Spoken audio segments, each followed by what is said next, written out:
it's me, Renee. I'm back. And yes, this is just gonna be kind of me babbling and talking joy and fangirling because tomorrow, as of right now, and this is going up today if I'm not doing something wrong, but yeah, planning to have it up today.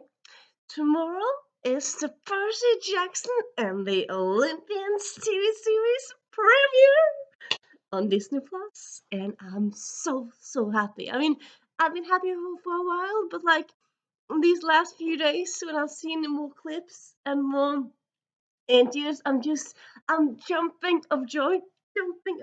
I mean, yes, Rick said that this TV series looked very good, and like he's been part of the process for a while. But I suppose I haven't really dared to like have my hopes up before now, and now it's just like, oh yes, it's looking amazing, amazing. I'm just so happy. So tomorrow, because of time zones and whatnot, if I'm not mistaken, I might have checked that wrong, but I think it looks like it's gonna premiere 9 in the morning for me tomorrow. So that's kind of nice to like start the day with Percy Jackson. And also, yeah, we get 2 episodes, which very fun. I'm planning to do like, of course, I'm planning to do a blue breakfast. So I'm planning to buy a yogurt with and do like some blueberries in it.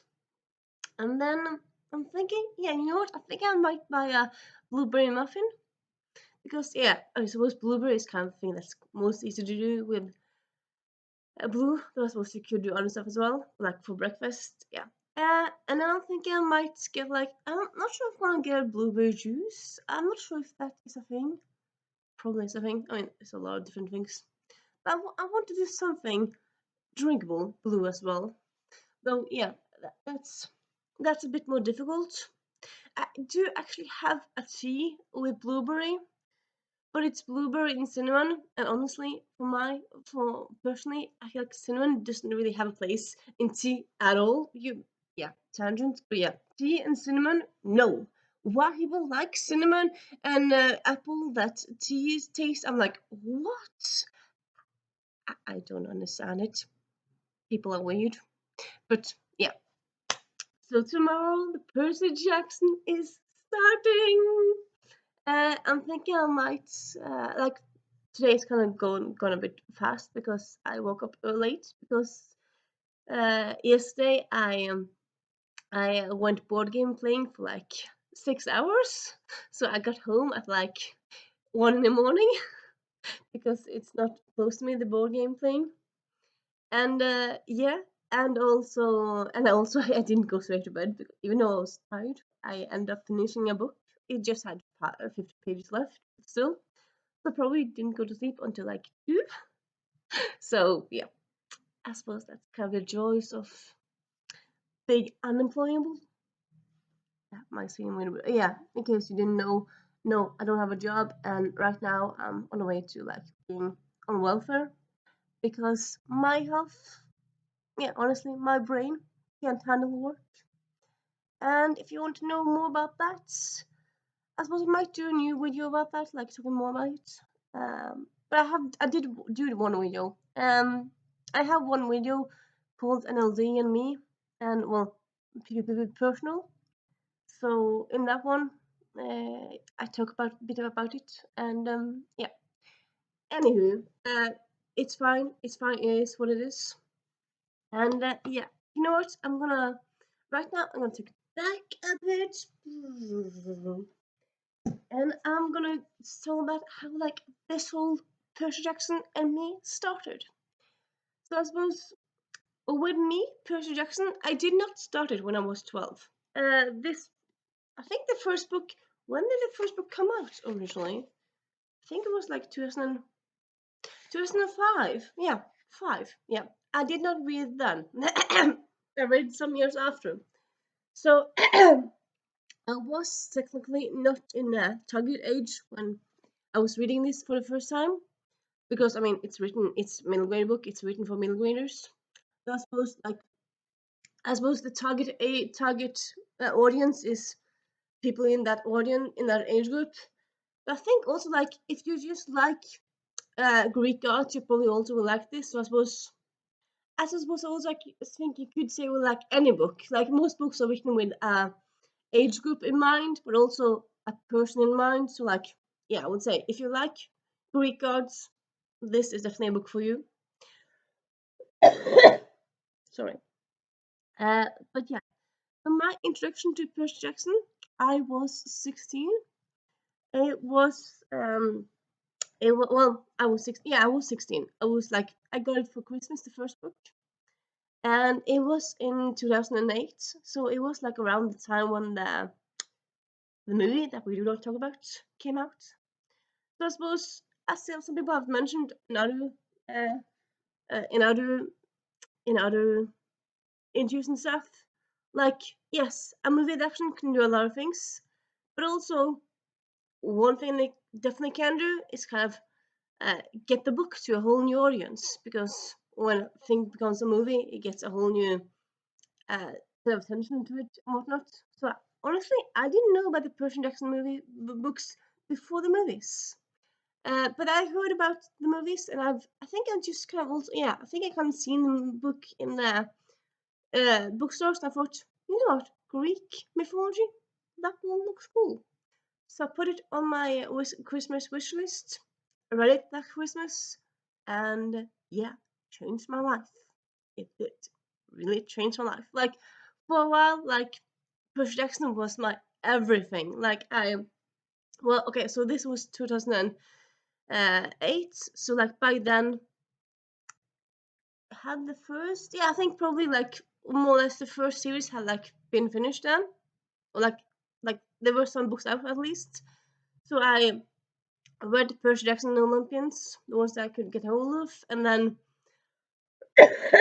sorry, and then Heroes of Olympus was a thing. Of course, every book that came out in that series, I was all for. It's like I was anticipating those books so much. I picked up the King Chronicles, and for a while, maybe still, I suppose a bit difficult.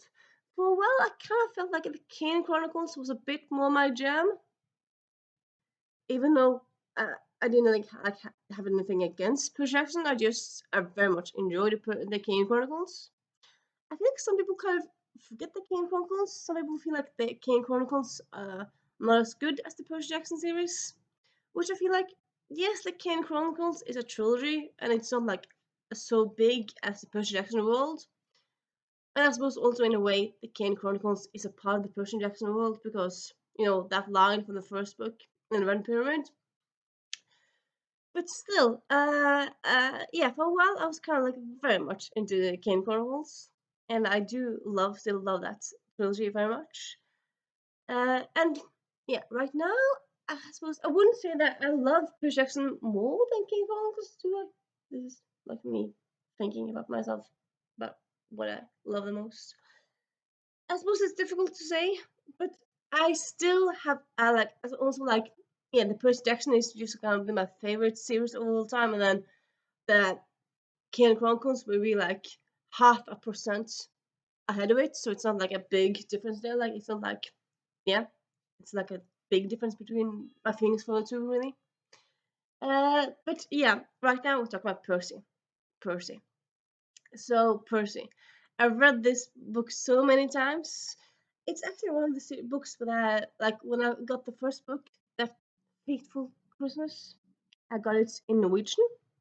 So it's actually one of the series when I read the first book in Norwegian, and then because I loved it so much, and also like I tend to read books in general in English, like even back then. Well, I started to read books in English when I was 12, so yeah, when I got the Percy Jackson books, well, first book when I was 16, I was already into like the English way of life. And yeah, I mean, even though most Norwegian bookstores have like some English books in them, I think at that point maybe they didn't have like all that many shelves of English books. So I suppose maybe I found it because I got it from my family. Maybe I didn't think of buying it to me in English. I don't know, but yeah, I mean, anyway, like Norwegian translation was good, but like after reading the first book, was like, okay, yeah, I'm gonna go forward with the rest of the series, and like I checked out the rest of the series in English. But yeah, it's actually one of the few series I would say, because I don't do that often. But yeah, because often if I start a series in one language, I finish it in that language, and often that's kind of default in English. But yeah, I end up picking up Sea of Monsters and Battle of Labyrinth and all the other series books in English.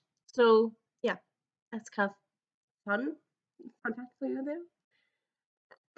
And also, yeah, and this is, as you probably know, is one of the newer covers. It's had so many covers.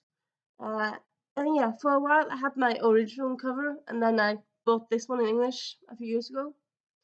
And I suppose it might seem like I'm kind of not a good fan because I love Percy Jackson books, but I don't like have a lot of the editions. So I suppose I shouldn't gatekeep myself. Like, it's not like you have to have lots of different books covers for the same like edition from the same book if you love this book. I mean, it is up to you really. And also, capitalism and money is part of it in it really. What I do have, give me a moment.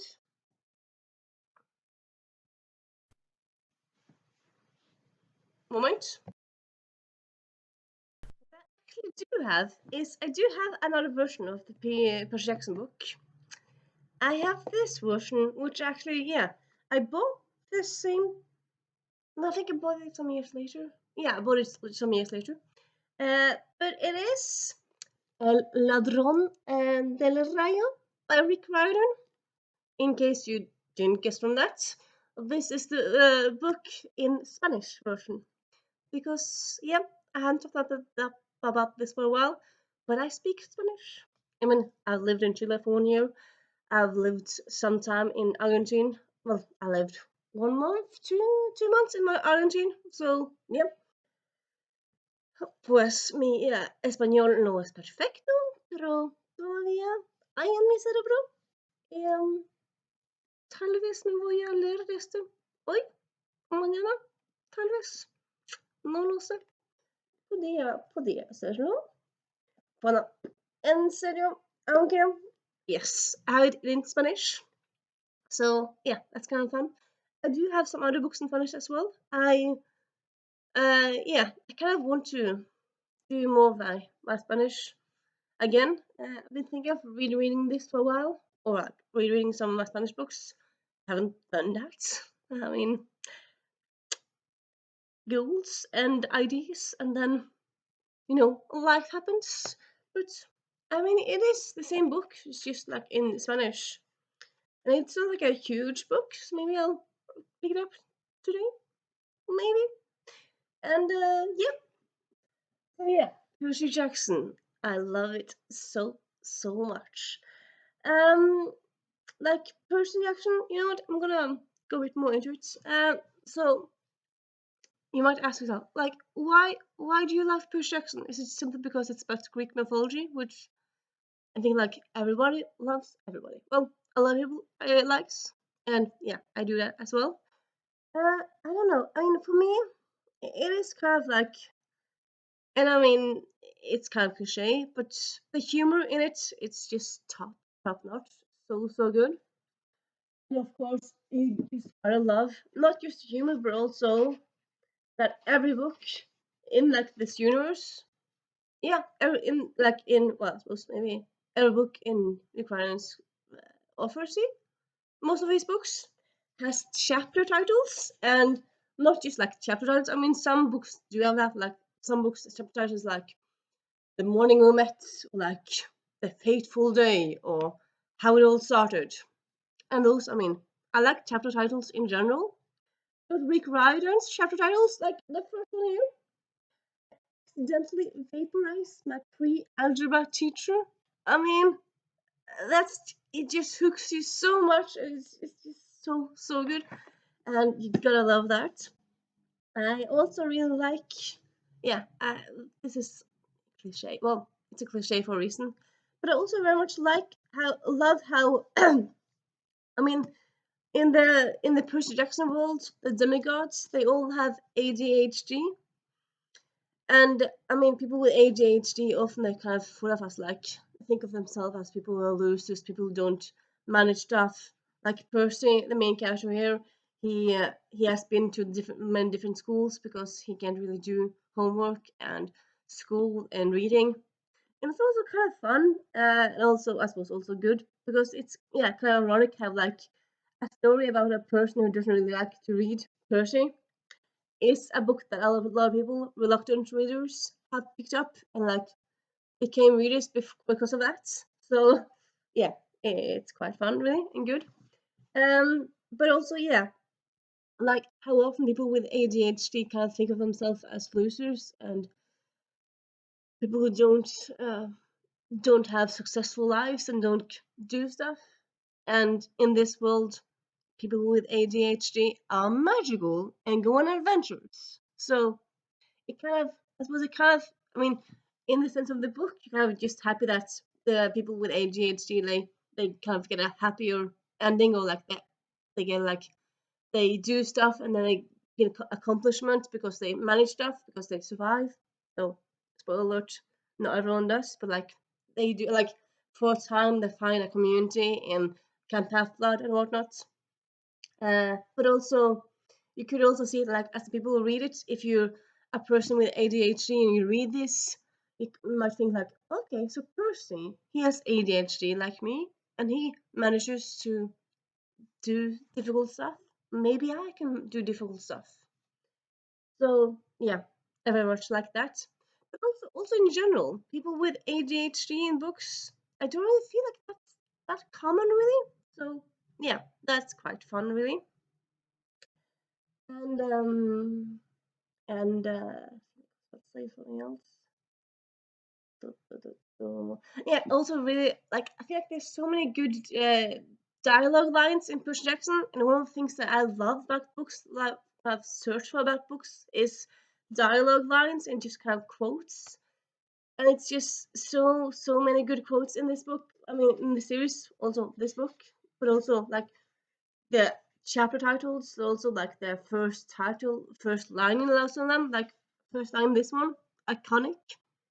Look, I didn't want to be a half blood, and it's just I mean, you're hooked from the first sentence, first word there really, and yeah, Percy Jackson. I mean, it changed my lives, changed a lot of people's lives, and yeah, this TV series just looks so amazing. I'm so happy. I'm gonna go into town now and kind of check out if some of the stores have some Percy Jackson merch. If not, I'm gonna make it because there's this one store where you can get them to print a quote on a T-shirt for you. So I'm gonna do that because I, I have to do that. I mean, why not get like a quote with a Percy Jackson quote on it? Like what quote on it? Well, a T-shirt clothes or with Percy Jackson on it now. Well, why not? Like, when would you do it then?